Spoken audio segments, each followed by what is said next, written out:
Hello, everyone. My name is Isabella. I am the program manager at the Open Gov Hub.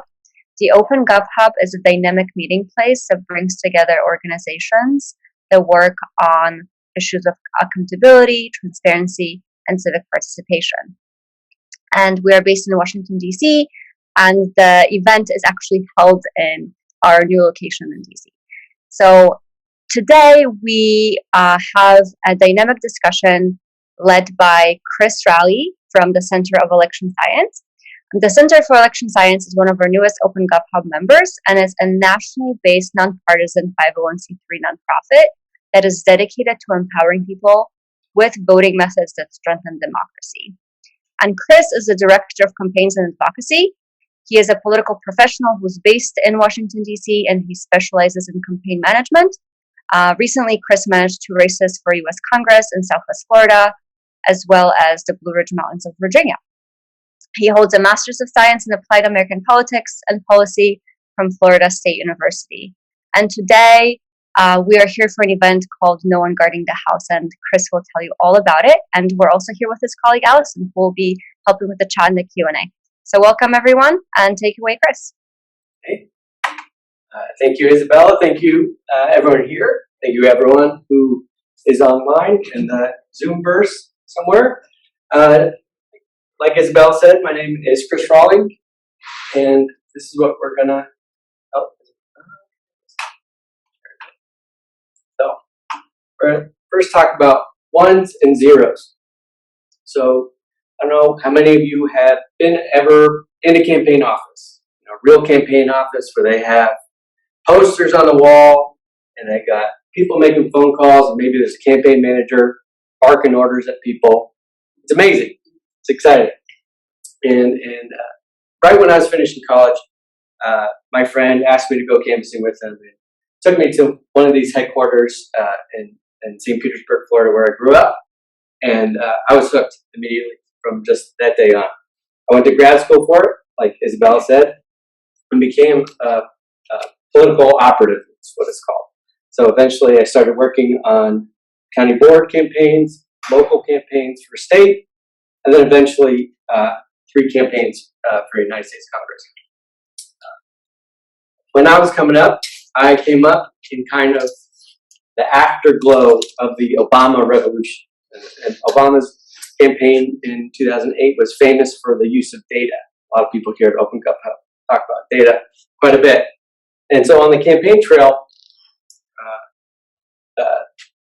Obama's team, what they did was they used the data to model voters and to get to as efficiently and effectively as possible reach all the voters that they needed to win. And so when I became a campaign manager, I got to do that. I got to be the one who got access to that database. It's the secret weapon, and I got to use it.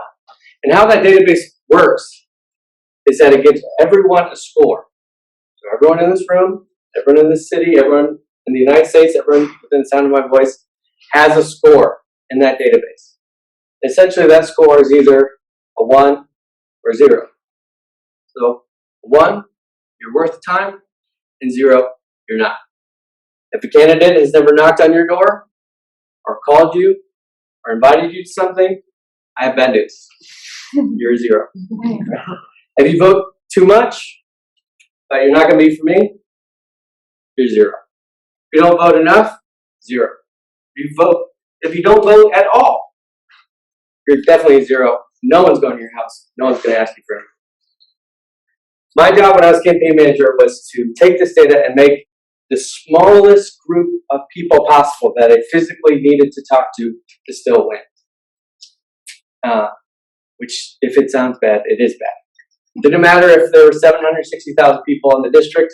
If the data said only 2,000 people mattered, that's all the people who got all the attention.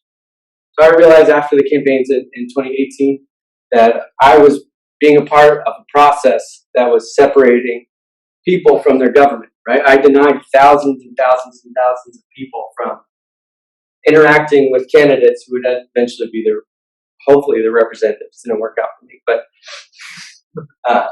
still, I was contributing to a process that was not good.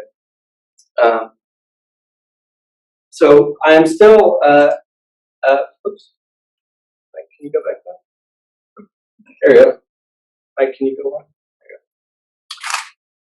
go. I am still, oh, I got it, Mike. There you go. I'm still a campaign operative today, except I work here now at the Center for Election Science. At the Center for Election Science, like Isabella said, we're a national nonpartisan nonprofit, and we have a very long name, which I also have a very long title, but most of what I work on is campaigns. I work on ballot measures. Last year, 2020, we're working on a ballot measure in St. Louis, Missouri that passed overwhelmingly. 2 years before that, Fargo, North Dakota, and this year we're in Seattle, Washington. We're helping activists there. And what we work on is voting reform, and we're going to talk about which ones specifically coming up.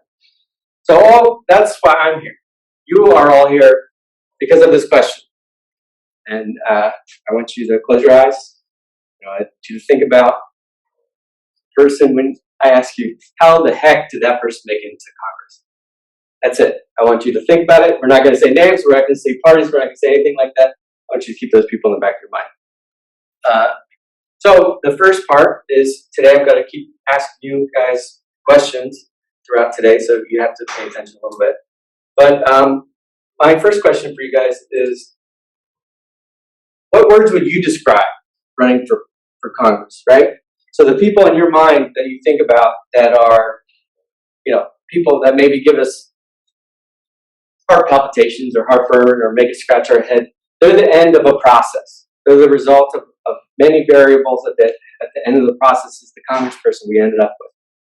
So what I'm hoping to do today is go backwards in that process and to see maybe if we can figure out why that happens. But I want to ask you guys, what are some of the words you would say, you would use to describe running for Congress?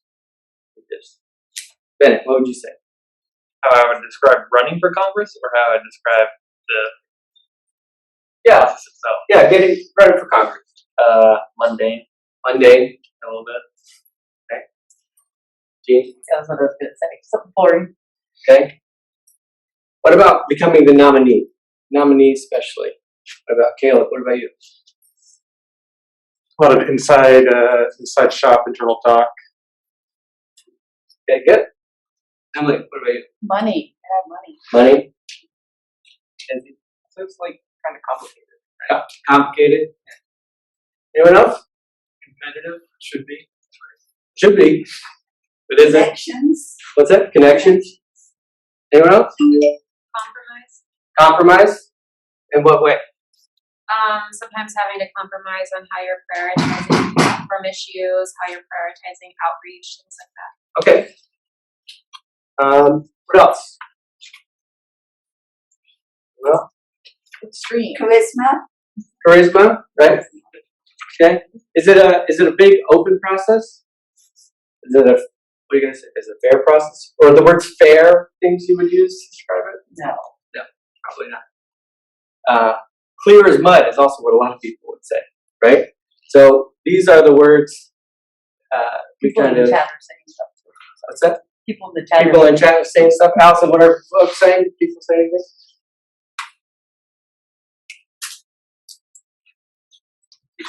We have convoluted and Byzantine. Convoluted and Byzantine. That's great. I can use the next one. Okay. There we go. There we go.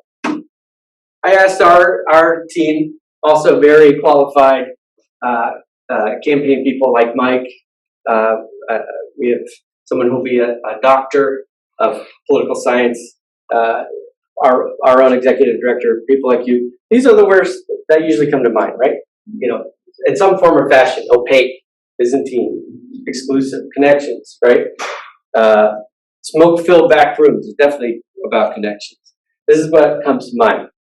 And so that's how you become the nominee. That's how most people would think about becoming the nominee. This is the background noise, the background theme of this is that someone's in control. Someone is in charge of this process. Someone's overseeing this process, right? Someone is probably self-interested. This is what, kind of what you guys, a summary of kind of what you guys were saying, but also generally kind of the zeitgeist is someone is self-interested enough to try to find good candidates who want to be in government, who are serious, and to try to keep out people that are bomb throwers or don't really care that much about democracy or advocate for kind of crazy things. Next. But we can't prove it, right? You can't prove that without asking the parties themselves, are you in control of this process? We wanted to know it. We wanted to see if that end result, which is, again, the candidate that you have in your mind, that you think of, how the heck did they get there? If there's some factors that go into how you end up with that result, right? So the first thing is we tried to quantify it. We looked at every single primary from 2009 to 2021 of every single member of Congress who got elected for the first time. So these are all newbies. These are people who are going through the process for the first time. These are not incumbents. These are people who got elected in 1980 and this is their primary again. These are people, probably the people you have in your mind, got elected in this time period. Now the reason this is important is that 320 House of Representatives are products of this process. That is 3/4 of the current House. So maybe if things are different, feel different, maybe this has something to do with it. And again, we only care about the primaries of the people who eventually ended up being in Congress because it doesn't matter if it's an incredibly safe seat. If the primary for the other party, who cares? If they have 2, 3, 4 people. We care about the people who end up going to be in power. Next. Okay? And so why primaries? You want to start at the beginning of the process, the very, very beginning of the process. And for most people, that's it.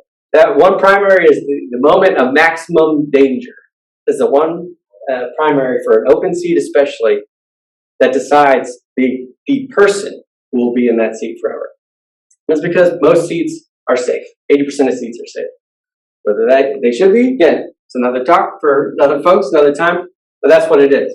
Because no incumbents lose, that one primary will set you up for the rest of your life. Next.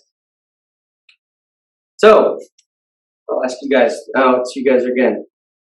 Of all the people who got elected last 10 years for the first time, how many of them had primaries? Throw out some percentages. Yeah, like, how many people? Had to face primaries. Yeah, how many people would end up to be congresswoman, congressman in a primary? How many of them actually face a primary? One and all of them? Yeah. Maybe, right? You could go in uncontested. You could just get the nomination, right? Anyone else? Anyone have an idea? Bennett? 85%. 85% is a good guess. We got 50% and 75% in the chat here. Right, it's all over the place. No one knows, right? Do people? Next slide. 88% of candidates emerge from primaries. So in our research, we looked at 485 members of Congress. 427 of them had a primary. Pretty much for the rest of today, we're going to be talking about the contested races and not contested races. But if you think you're going to show up and say, I'm the Democrat, I'm the Republican, I'm ready to go take on the other party, too bad. That's not going to happen. Next slide. So that leads us to our first common factor is that everyone has to go through the primary. That's just how it is in modern elections. Next slide. Okay, this one is a little bit more fun, and I'm going to keep pointing at people until they give me numbers. How many candidates on average in each of those races? 3. 3? Put your fingers up. How many do you think? I got 10, 5, 4, yeah, 7, 5. 5. Okay, you guys are actually pretty close. Next slide. 6. The average number is 6. This is probably one of the most important numbers of today. So there were 427 contested races. 2,500 people ran for those seats. That just shows you kind of everyone trying to squeeze into a little door. It's like, Walmart on Black Friday. Next slide. This is also one of the most important things. Not only is that a lot of people, it's gone up every single cycle. So in 2010, you're running, you had maybe 4 other people you had to deal with. Now you would have 6 other people to deal with. And guess what? 2022, the first elections were last year with special elections and this type of thing. 85 people ran for 9 seats, right? It's getting crazier. Next slide. So that leads to our common factor number 2. You have a primary, you're going to have a big primary. Next slide. Next slide. There you go. So somewhat naturally, but no one has really kind of looked at it before. So the more people that run, the less the top person's going to get. And so we weren't really sure about that, but we wanted to check. So of the contested primaries, about a third of them had 2 to 3 candidates. About a third of them had 4 to 6 candidates. And about a third of them had 7 or more candidates. And as you can see, it's pretty clear who wins. With 60% of the vote, 2, 3 people, yeah, that person should probably win. Look what it is at 7 or more. The average victory is 35%. I don't think anyone here would say that that is a mandate to do anything. Next slide. That is because of a phenomenon known as vote splitting. So if you have a pie and you have to share it with 2 people, it's a little bit easier. What happens when more people want a slice of that pie? The slices are going to get smaller and smaller for everybody. That's we have never really seen that was 100% the case, but it seems pretty much with this data, the more people are running, it's almost guaranteed the winner's going to get a lot. So that leads us to our next factor. Next one, Isabella. There we go. So more than half of people who got elected since 2010 in their primaries got less than 45% of the vote. So think about it. 55% of people, 55% of the electorate, of a primary electorate, which is a chunk of a chunk, right, voted for somebody else. So that's something to really keep in mind that, okay, again, maybe it seems just really chaotic. That if the end result is really chaotic, these primaries sound pretty chaotic too. And maybe the people coming out of this chaos are not necessarily the sober, serious governing types we hope them to be. Next slide. So again, the third factor is that vote splitting is almost certainly going to play a role. So if you're going to be in an election, it's going to be big, there's going to be vote splitting. Next slide.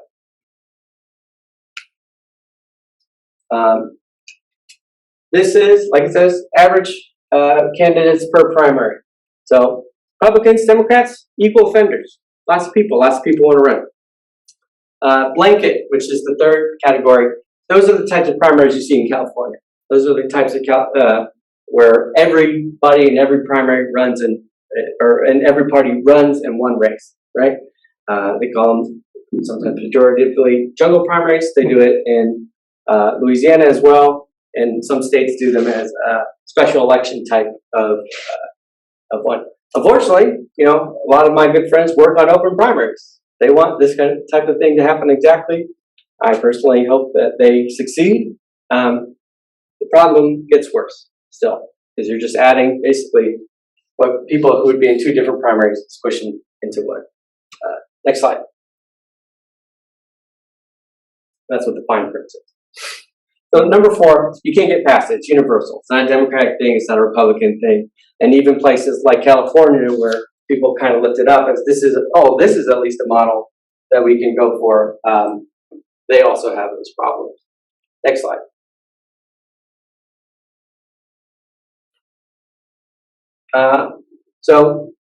We mentioned how many, a third of the races had 7 or more candidates. The actual number was 150.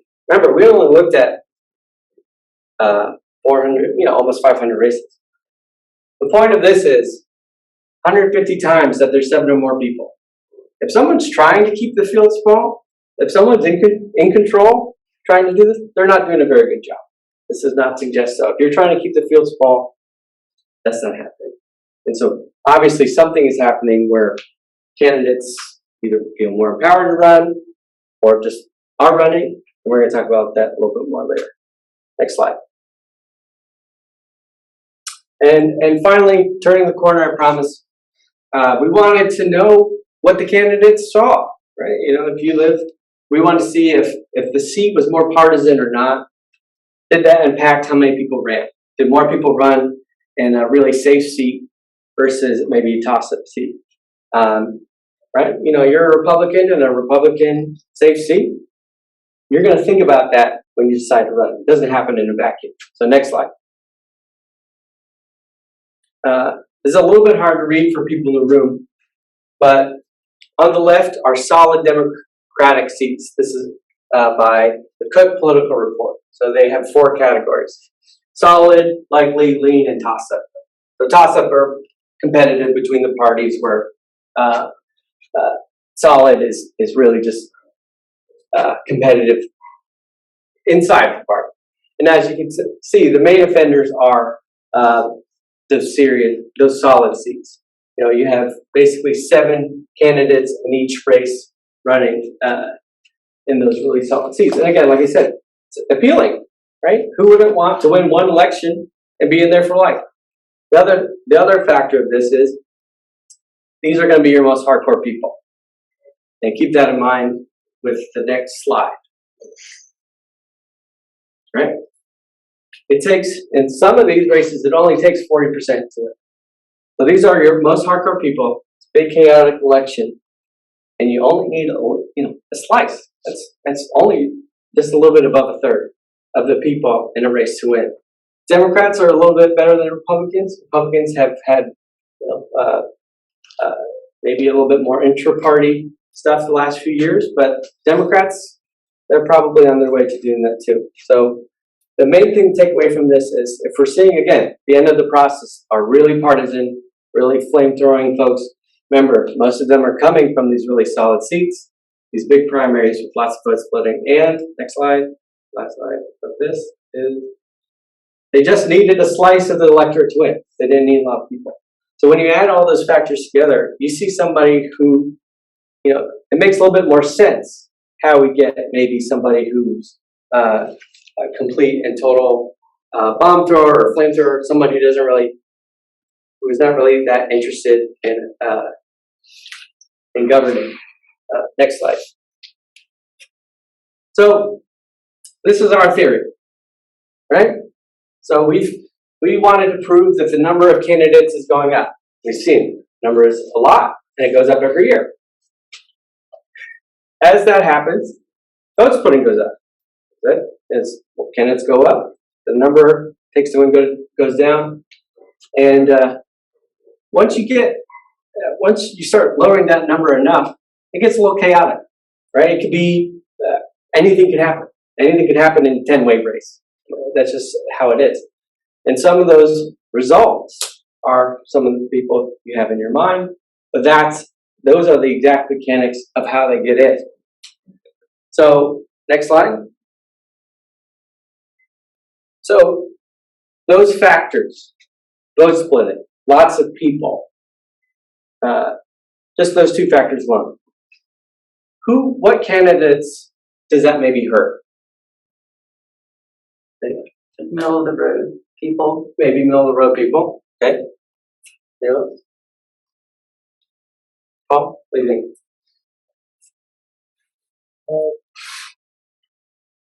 Maybe it hurts honest people.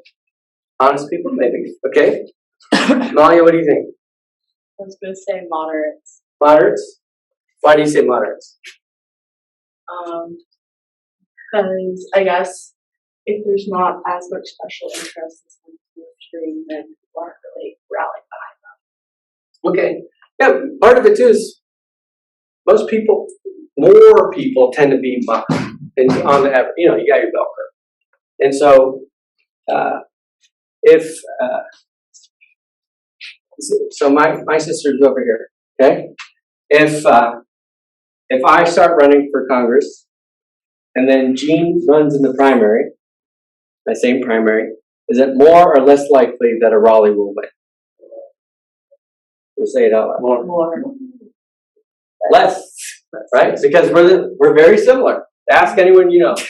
We're extremely similar. We would definitely steal votes. I would steal all of Keith's votes, and she'd try to steal mine. So candidates that are similar, if there are many moderates, they're going to split. Now, there could be many extremists who split, but they also tend to be smaller. And when the group is smaller, there's less people to go run. So candidates who are similar in any way, whether they come from the same geography, there's 100 different ways to vote split from people. Same ethnic group, you speak the same language, you appeal to the same groups, you have the same ideas. You're going to split from each other. And so, naturally, next slide. Who could benefit? Gwen, who benefits? The people who feel people like them. Right, people who maybe have a niche, right? Yeah, okay. Well, anybody else? Well, it could be the extremists. I mean, and if it's not extremists, just, the historically less likely candidates to win. So if you look at the national level, in the presidential campaigns, Republican primaries in 2016 saw the moderates or more traditional Republicans going at it. And, what happened there. And then 2020, eventually Biden took the nomination, but, it was very competitive on that stage. We had a lot of candidates really putting the same platform. Right, and then I'm sure that happens at the, congressional level too. right, it does. And that's Craig hit the nail on the head. I won't make anyone else talk. But next slide. And also Gwen nailed it too. Oh, I got to quit. But people who stand out. When everyone's the same, and people are similar, in a campaign, it's whoever can stand out. Especially when there's 4, 5, 6, 7, 8, 9, 10 candidates. How are you going to stand out? And we're going to talk. You're going to actually hear from some candidates about their exact experience about what that actually entails. But people who stand out or who really have a small group of people that are never going to let go no matter what, those are the people who are going to benefit while everyone else tackles each other. I think of, a little running back. How is he going to get through past the line of scrimmage? Everyone tackles each other. That's the best analogy I can think of. Next slide. So Craig started to get at this a little bit. This is vote splitting is almost exclusively the way that extremists can get into power. Someone who's a real bomb thrower, who's a real partisan, can't win a competitive race. Right? When they have to appeal to both sides of the spectrum, they can't do it. This is the only way. Every candidate, every campaign manager in the world knows that vote splitting is going to happen, and you either lean into that or you don't. And the ones who win usually lean into that. And we said that you get an electoral advantage. You stand out. Everybody is the same. And finally, when you get into office, what happens? It's not even your party that you really care about. If Republicans care about this, or Democrats, the party at large care about that, they both care about X, but your base only cares about Y. That's all you're doing forever, because what? The only way you can lose is in a primary.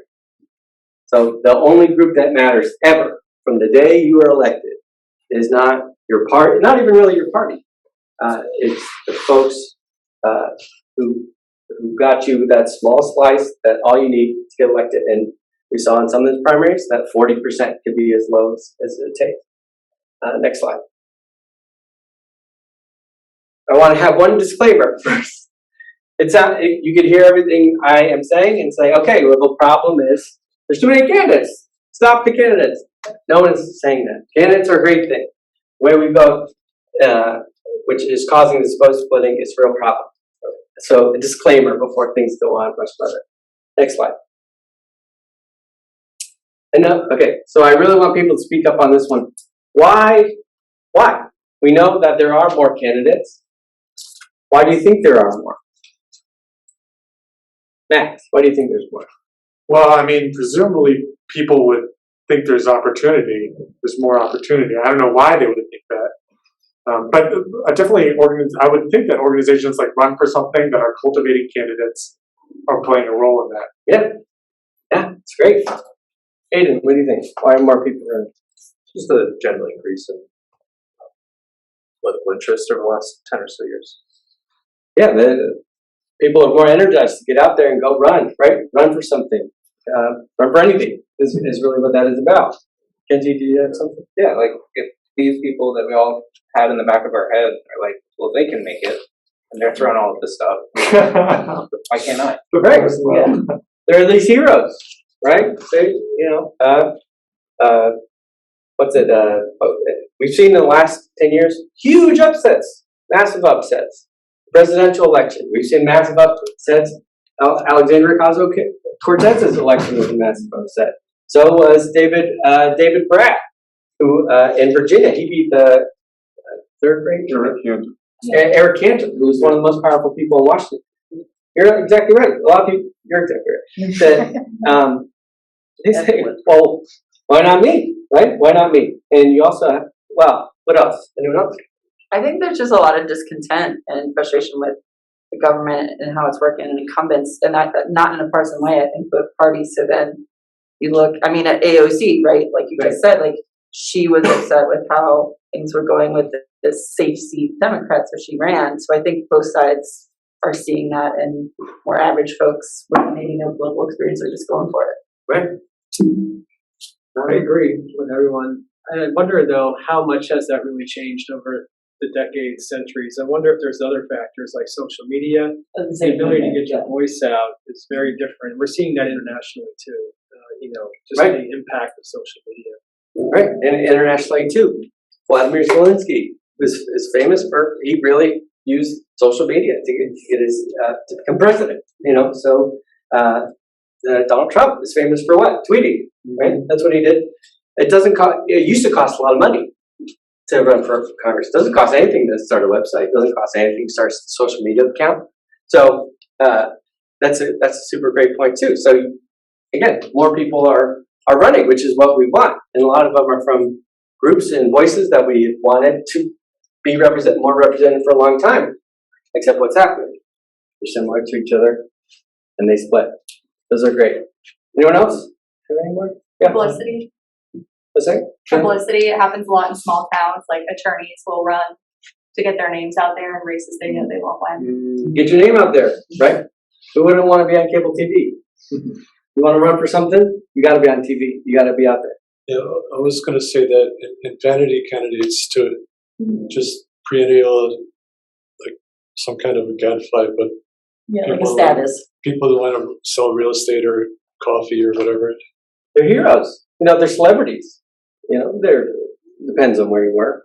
I was never, people I worked with were never celebrities, maybe in their party meetings, but people can become celebrities. You can get on TV, right? It feels good, which means maybe not the most serious people also run as well, which is a problem. Anyone else? You guys all nailed it. Those are exactly the reasons, right? I have one last thing. So I'll ask you guys, where are the parties involved in all of this? What do you guys think? From what you've seen, what are the parties doing? Kenzie, you're shaking your head. They're involved with the ones. What do you mean? They're involved with the people that matter and have the ones. So all of their money and attention is focused on the slim bit that matters. And on a state party, on the macro level for them, the people that matter are not the safe seats. They don't care who runs in a safe seat. They don't care if they're Republican or Democrat. That's all they care about. What they care about is the toss-up seats, which even there, they haven't been able to really stop candidates. There was still an average of about 4 or 5 candidates. So they can recruit people and try to get them to run, but they obviously cannot stop people from running. They don't have the leverage. Why are some reasons they may not have the leverage they had before? Everyone's favorite thing about politics. Money. They don't give anyone money. It doesn't matter if you are the number one front runner. It doesn't matter. They're not going to give you money. I've had state parties try to charge me $7,000, $10,000, $15,000 for that database I was talking about before that I would have gotten I got for free in general elections. Like the parties came around and asked me for money. So the parties they're not really involved. And they're partly not involved because they also have wings, right? You have in the Republican Party, you have kind of the Trumpist part, and you have more of the country club, a little bit more traditional types. And then in the Democrats, again, you have a little bit more traditional, and then you have more progressive, right? They don't want to make them mad. And they also, especially when you got a big tent, you don't want to put your finger on the scale for this person, and then the 9 other people, groups of your party are saying, well, what about us? Right? So it's very, very perilous. Parties used to be, it's your turn to run. Or maybe if you were too enthusiastic, or maybe too bombastic, or embarrassing the party, they kind of the old days would put an arm around you and say, let's find you a nice city council seat. Let's find you a nice something else, trash collector job to do. But you're not going to run for Congress. That doesn't happen anymore. Okay, next slide. You guys did great. So we're going to hear from 3 candidates from different parts of the political spectrum. You can see their names. Christine Reeves, which she was a state legislator when she ran in Washington State. She ran in 2010. She ran against 19 people, or 18 people, I guess. Dr. Tim Kaine, not to be confused with the other Tim Kaine. This is Dr. Tim Kaine. Ran in Ohio. He is an economist. He also was in the military. He also started a few businesses. He ran against 8 other people in a Republican primary. And Jana Sanchez, she ran in 2021 and also 2018 in Texas. And she ran against, most lately in 2021, she ran against 22 other candidates. They got 3rd place, which they probably don't want me to share, but in both Washington State and in Texas, Christine and Jana, the top 2 would move on. So getting 3rd place is as best as you can get. Next slide. So we're going to hear from them. Okay. I would say the state. Hang on. It's okay. All right. Now we're going to hear from a Republican. Dr. Kaine. I really was concerned about keeping the White House either out of the race and not endorsing, or endorsing me, which is a possibility, because I have a lot of friends who went in to work for President Trump, and I was very sympathetic to some of the things he was trying to do. Living on a pro-negotiating Republican. I think my strategy really was not so much that as focused on media. I really thought if we could get the media to weigh in and endorse, because I didn't think the other candidates were as strong, the academic background, the military background, the business background, and that just wasn't a factor. So there was a lot of, as Christine and Tana pointed out, there was a lot of internal backbiting in what we call it the lesser party, right? Local state senators and congressmen and chiefs of staff, and that was an inside game that I had no skin in at all. So I would have been happier if there had been more of a national entry, which I didn't count on. But at least, I failed in trying to get the local TV and the local newspapers to endorse or give the race any serious attention. And you guys can probably endorse, there wasn't some media coverage. It was about 2 or 3 paragraphs long, and it was fundraising. It was all horse race sort of reporting. So that was disappointing, and we definitely approach it differently going in next time.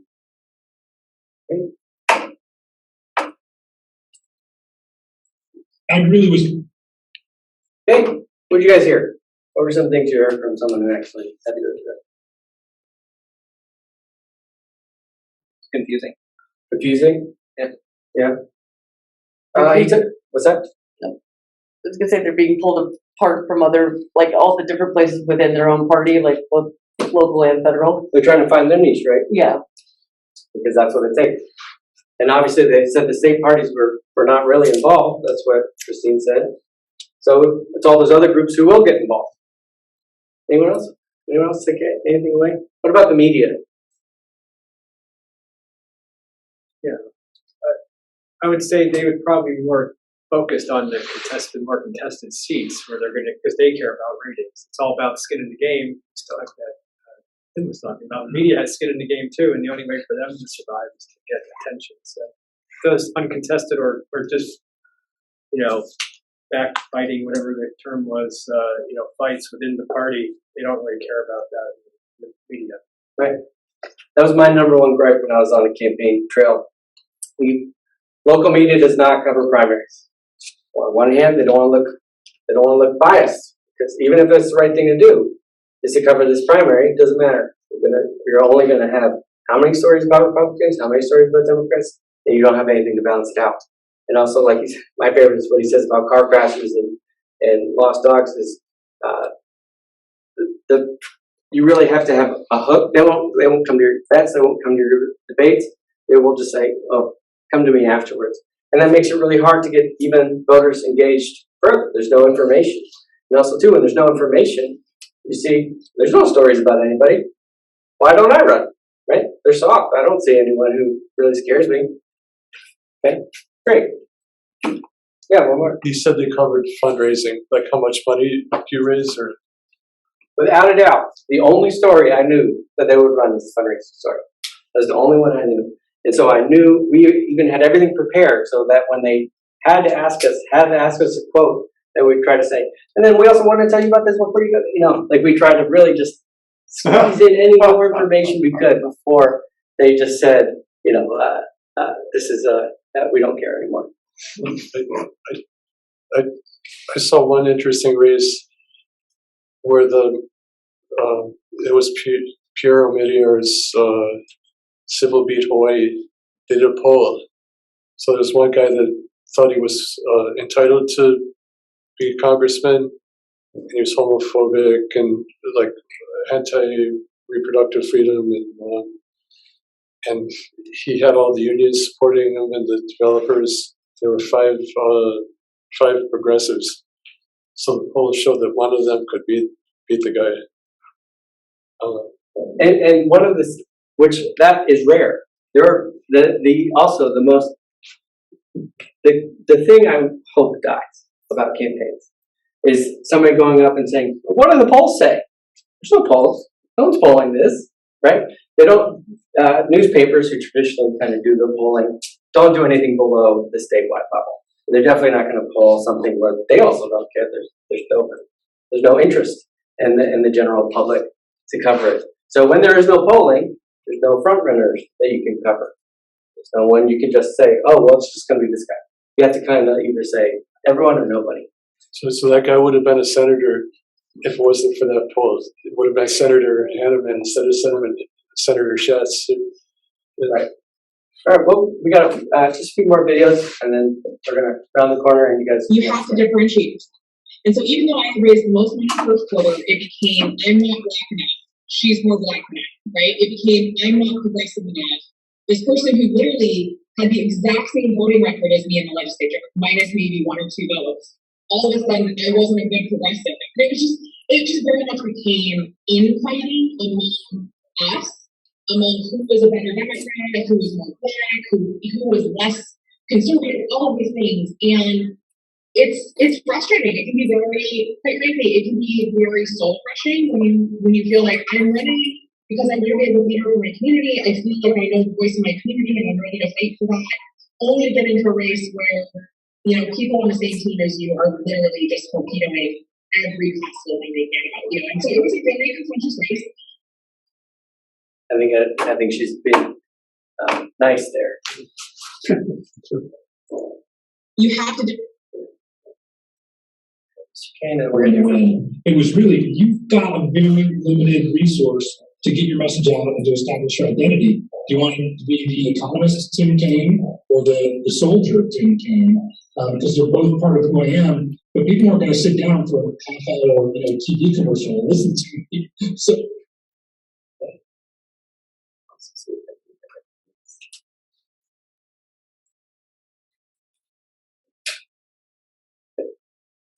Thank you, Mr. Kaine, Dr. Kaine. And then finally, we're going to hear from Janet, one of my favorite ones. The person who hurt me the most in fundraising was the one who came in way back. I think she got a total of 3,000 votes. Was like very, very low. She's the one again I said came in behind the lady whose open endorsement came from her local mail salon. And that's really true. Like there was that one lady who nobody took seriously who came in, of the Democrats, she came in third. And then this other woman who raised a lot of money, not as much as I did, but she kept a lot of donors from giving money to me.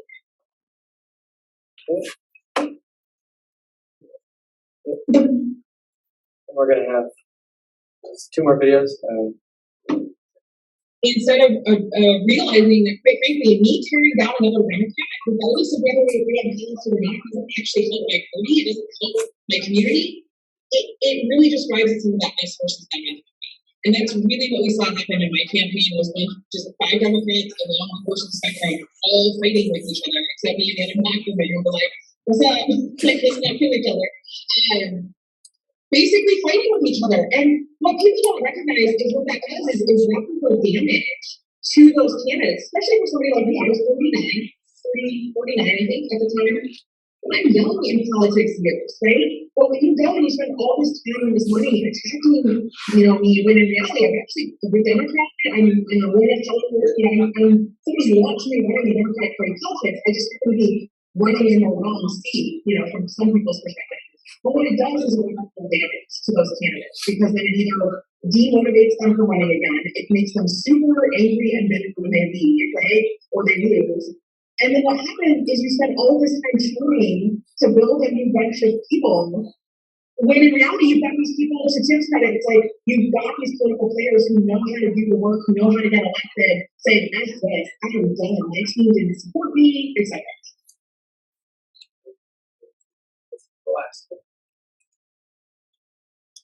Would not run again for a district that is as red as this one. I would definitely, hopefully find an easier district. And I would like to find a race where I don't have to run in a primary because I hate running against other Democrats. The fun part of my first race was after I got out of the primary.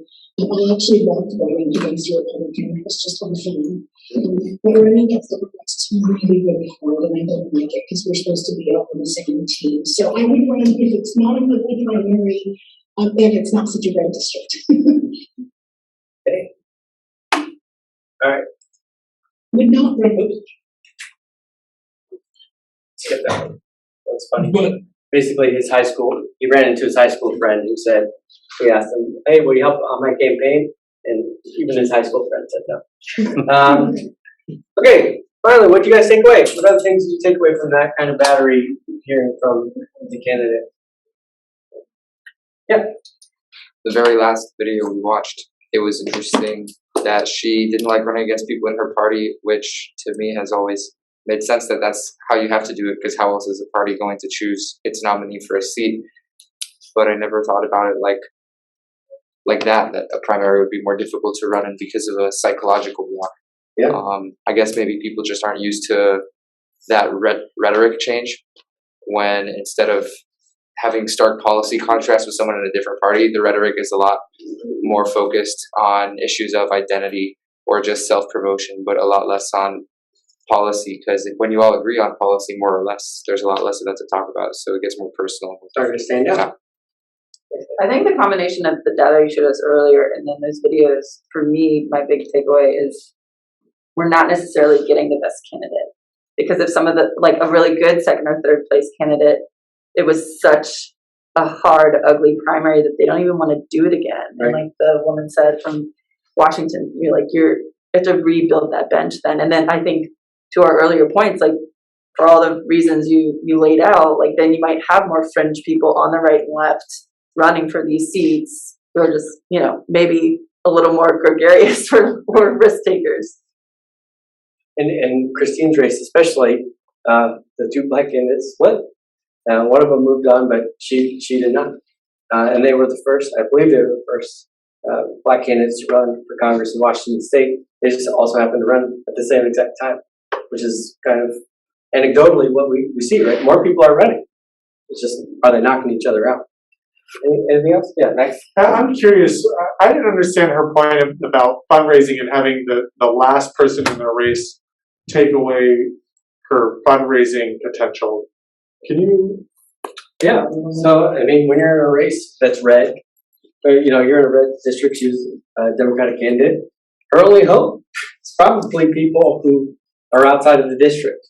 or some people's hope. So in her case, the woman, I believe, was very progressive. I think more progressive than Jana was. And it was those national groups who are just trying to make something happen. Who said, there's a progressive candidate out there, I'm going to make it happen. Maybe it was the Nail Salon Association of America. But, anything else? A few questions, if I may. So this is a great presentation. Thank you. The first trend seems to be in safer seats. You're seeing more contested elections, which means, in theory, less resources are being dedicated by the national parties to those elections, which leaves them to be more of a free for all. But has there been a rise? Have you seen a rise in more seats in purple, seats going more purple, and then the resources of the parties being dedicated towards those elections instead, or have we seen a rise in purple seats? So purple seats largely depend on do people leave and are in redistricting. So there'll be a ton this year. Mike, especially part of the apparatus, which was trying to figure out which seats to target. And largely these days too, if it's a competitive seat at all, the national parties are getting involved. The local people really aren't involved anymore. But even we saw in the data, even in the toss-up seats in those primaries, you're seeing 4 or 5 people run still. So I'm sure there's a DCCC candidate that they want, but they can't stop the other 4 people or RNC. And also, I know we're going a little, we're past 6 o'clock. I want to be respectful of everyone's time, especially online, but you get to be at home in your couches. Everyone here is waiting for food. So I promise we're gonna hit the home stretch here right now. And then we want to have some time for questions. So again, this was our theory of the case. This is what we first tried to figure out. Is the number of candidates going up? Yes. Is the chance of vote splitting going up? Yeah, it's happening, 100%. And then we can't prove the last part, but we can make the best circumstantial case that we can that the situation is set up as much as possible to have those really extreme or unrepresentative outcomes. So what do you do, right? If you can't get rid of the candidates, we don't want to change that.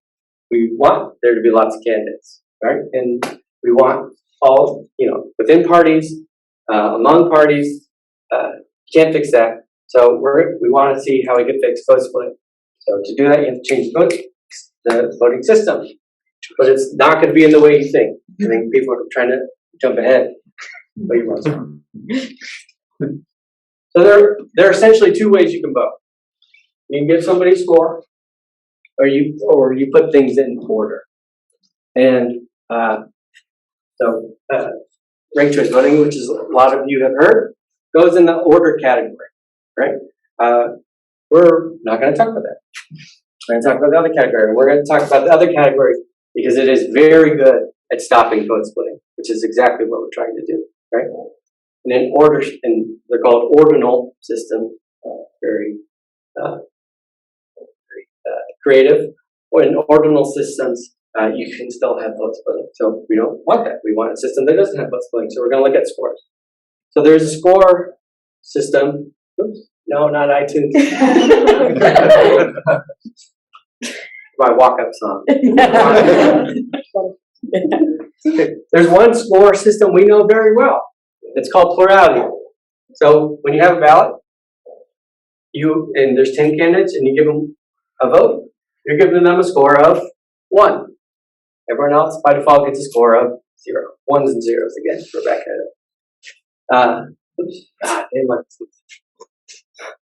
No. There we go. That's it. So you give everyone a score of 1. That system has a brother, which is called approval voting. Oh my gosh. Speaking of little brothers. Waiting for Celine Dion. Yeah, pay attention to me. Excuse me. Okay. A little brother, I can say that. There you go. Its little brother, maybe less annoying than that one, is called approval voting.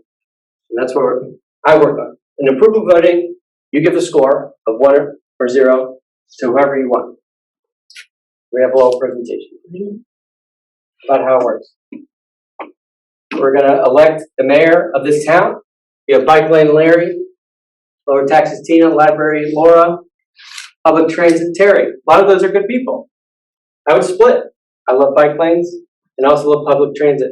But in proof of voting, I have to vote for both. Float, and I also want my taxes to be lower. So I vote for all of them, all the ones that I like. And I'm going to think about it. And this is how the final result ends up. Is that 31 people also voted in this election, or 30 people. So 31 total people voted this election. 26 of them agreed with me that Bike Lane Larry should be the #1 person. So that's it. That's the whole thing. Bike Lane Larry wins. He has 83% approval. So what happens with the plurality system we have, that is the exact reason you have the vote splitting. When you have, when you can only give a score to 1, that's when you're going to have the vote splitting.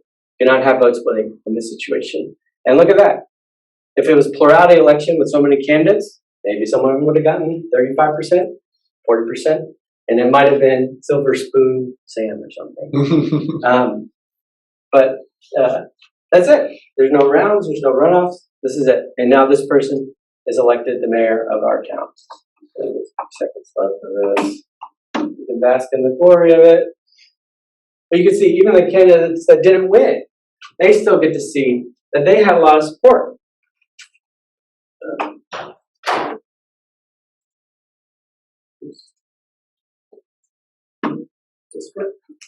There you go. It's because it solves the #1 issue we want to solve, which is vote splitting. And it's proof voting, vote splitting is gone. We talked about being a 1 or being a 0 before. There are no more zeros with the proof voting. Everyone's a 1. Because every person is a person you can get a vote from. And when you're a candidate on a campaign, that's all you care about. Can I get a vote from this person? In proof voting, I can knock on your door, you get a vote to me. My sister knocks on the door, you give a vote to her. We would appreciate it if you did. But in this situation, whereas before, if there were 2 Raleighs, less likely to have a Raleigh win. Maybe there's 2 Raleighs, more likely that 1 will win. And it looks to the future. We saw that graph going straight up about how many candidates there are. This is something that we really, instituting it now is probably the smarter thing we can do. This is St. Louis, Missouri in 2017. You can see in this election, a lot of vote splitting, right? St. Louis, Missouri is majority black. Tashara Jones got 30%. Lada Cruzen got 32%. This is probably an unrepresentative result. Lada Cruzen is not an extreme person, but for the situation, it probably was not the case. In 2021, or 2020, remember they passed proof of voting. That's the thing they passed. And in 2021, same candidate with the proof of voting, Tashara Jones, who had 30% the year before, 57% this year. This is when people finally got to say what they wanted. There's a candidate there also, Louis Reed. He's also not a huge fan of proof of voting right now. But he did better too. He got 18% in the old system and 39%. He didn't move on. But, and also what this also doesn't show is Tashara Jones and Kara Spencer, ideologically, are kind of similar. They were. They had a lot of the same ideas. They would have split in that way, in a way that it wasn't likely that, or now that is not likely. So, what's it cost? Why do it? This is an approved voting ballot. I didn't tell you if it's kind of hard to read, but it looks normal. That's all you need to take away. Don't read it. You don't have to read it. It looks normal, right? If I didn't tell you this is an approved voting ballot, you wouldn't know. The only directions that change are vote for as many as you approve of. And so when things are that similar to what we have now, it's free, right? Our machines can already do this plurality, which is the little brother. They can already do approval of voting. You just go in there and say there's no limit, right? And you just show the results a different way. So the machines already have the capability. same ballots, easy, same for the, voter. Voters are used to voting for multiple people. They got to vote for school boards and stuff like that. They do that. First, vote for 2, vote for 3. It's different, but they're used to that. They can understand that. We can do this tomorrow because it's in every machine in the country. We can do it for free because it's in every machine in the country, and it would improve it tomorrow.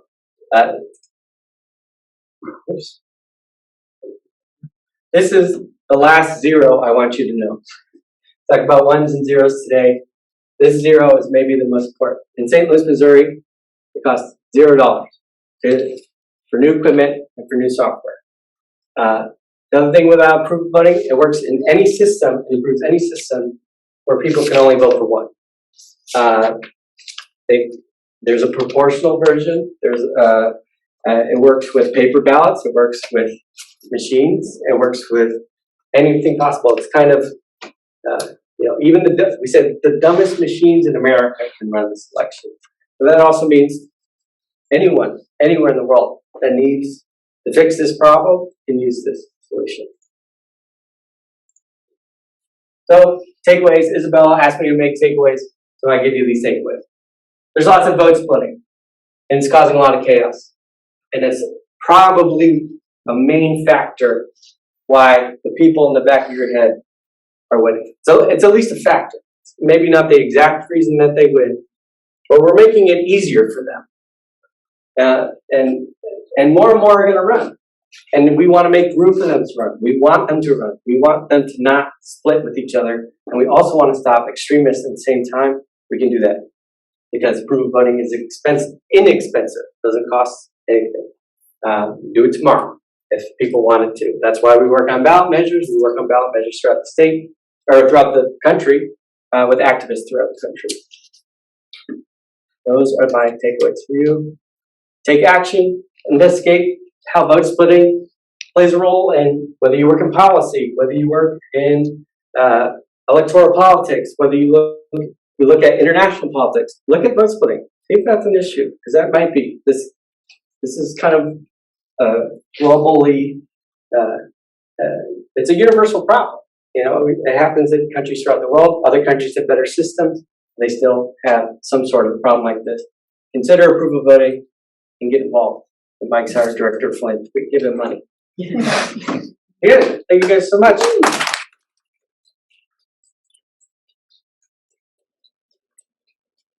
I won't hold you guys if you guys want to start cycling and go get food and drinks and stuff. I know some people are gonna leave. We're gonna take questions first from online because they've been waiting, and then we're gonna do some more in the room. But if you want to get snacks and stuff, go ahead. So Allison, go for it. We don't have very many questions, but we did have one asking if the reason why sort of more fringe candidates are winning, is it because they are more fringe, or is it because they are just representative of something different? I think you may have answered that, but in case you want to clarify. Right. They have the advantage of standing out in a primary where a lot of people are probably the same. So there's that one thing.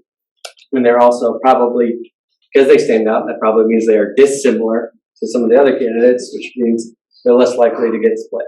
And there's also less of them. So if one of them decides to run, it's less likely that there'll be another one, just because there's not that many. Allison, is that good? That's good. We had a lot of people sort of drop off around the 6 p.m. mark, so we don't have very many folks. I'm just going to have them email me if they have anything else. I think we're good on our end. Cool. We'll do a few more questions here and then we can ask next.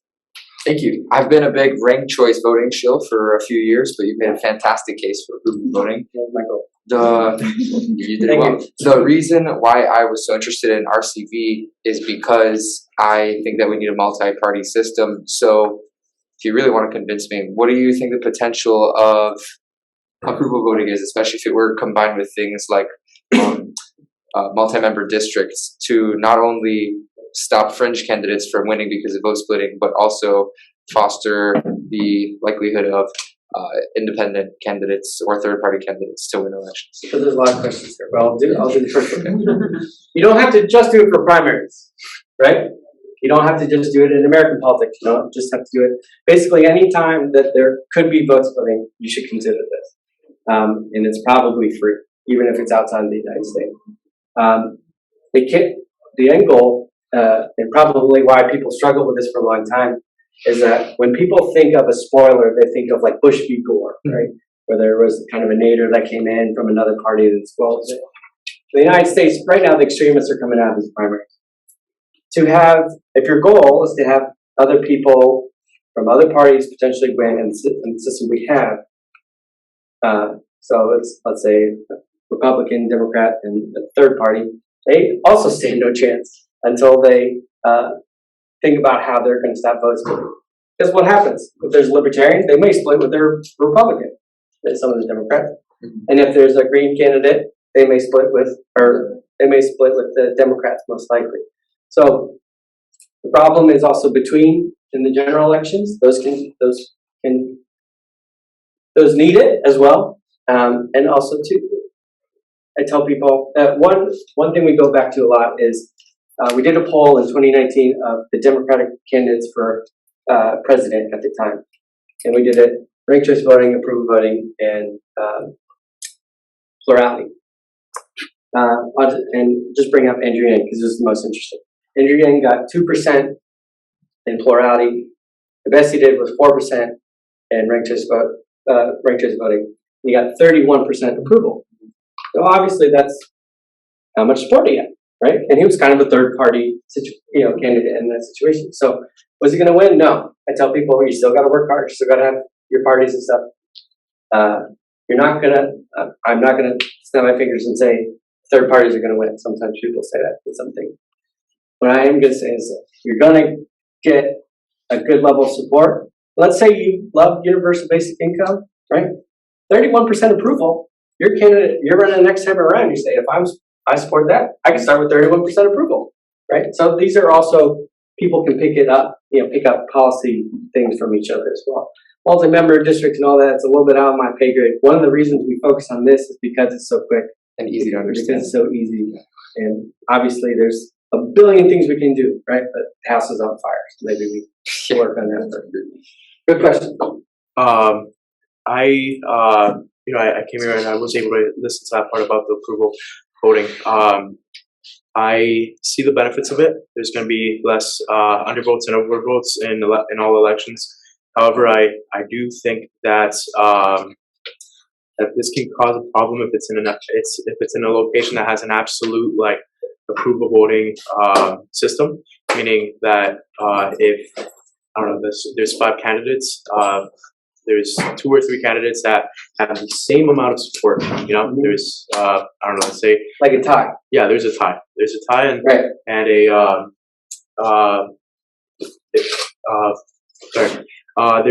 there's another election for those 3 candidates, and they get another tie if it's approval choice, and that can be an infinite thing because people probably don't have their choice set out in their mind, and they're like, right, I like these 3 candidates. Right. So let's see if there's those out that odd number out. So I think there's 2 things there. What happens in tie, kind of, right? Well, we have rules for ties now. Some people pick lots, some people flip coins. This will be our last question. So we already have rules for ties. Approved voting, you're less likely to have a tie. You're also more likely to have people get above 50%, if that matters to people. Now, this doesn't guarantee majority. No system guarantees a majority, even ranked choice voting, which wants to make a majority. So the goal here is to see the pure level of support. And there's cases of, like you're saying, where maybe there's a tie, or maybe you like everybody. That's another question sometimes we get is, what happens if you want to vote for everybody? It's basically like voting for no one.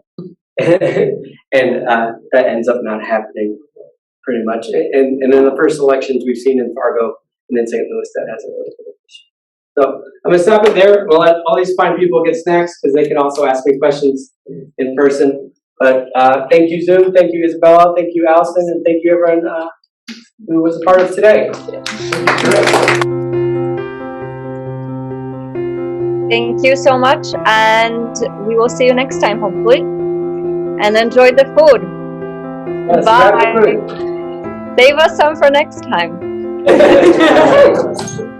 I'll be there tomorrow. All right, take care. Thanks, Chris. Bye. Bye. Thanks, Allison. Thanks, everybody, for attending. We met virtually at a democracy dinner. That's right. Yeah, good to meet you. I realized